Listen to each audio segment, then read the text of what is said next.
નમસ્કાર ખેડૂત મિત્રો, આજે આપણે ગોંડલ તાલુકાના કોળીથળ ગામ પર છીએ કે જ્યાં મરચીનું વાવેતર મોટા પાયે થાય છે અને અહીંયા જ એક મરચીની ખેતી કરતા ખેડૂત આગેવાન ભાઈને મળીએ અને એમનો પ્રતિભાવ લઈએ કે ઓપ્ટીમા વાપરવાથી એમને મરચીમાં શું ફાયદો થયેલ છે. મારું નામ હરસુખભાઈ રાઘવભાઈ દુધાત્રા.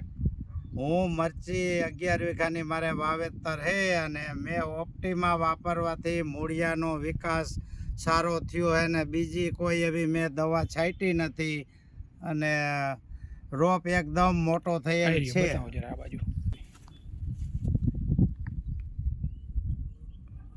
શું લાગ્યું તમને ફાયદામાં? રોપમાં કેવું લાગ્યું? બહુ સારું લાગ્યું. મૂળિયાનો વિકાસ થયો અને રોપ એકદમ 37મે દિવસે મારે રોપ ફેર બદલી થઈ ગઈ. બરાબર. સુકારામાં તમને કેવું લાગ્યું? સુકારામાં કોઈ જાતનો સુકારો નથી આવેલો. ટ્રીટમેન્ટ તમે આ ઓપ્ટીમાની કરી પછી કાંઈ બીજી ટ્રીટમેન્ટ બીજી કોઈ જાતની કાંઈ દવા છાંટેલી નથી. તો આનો અનુભવ તમે બીજા ખેડૂતોને શું કહેશો ઓપ્ટીમાનો? ઓપ્ટીમાનો ઉપયોગ કરવાનું કહેશું.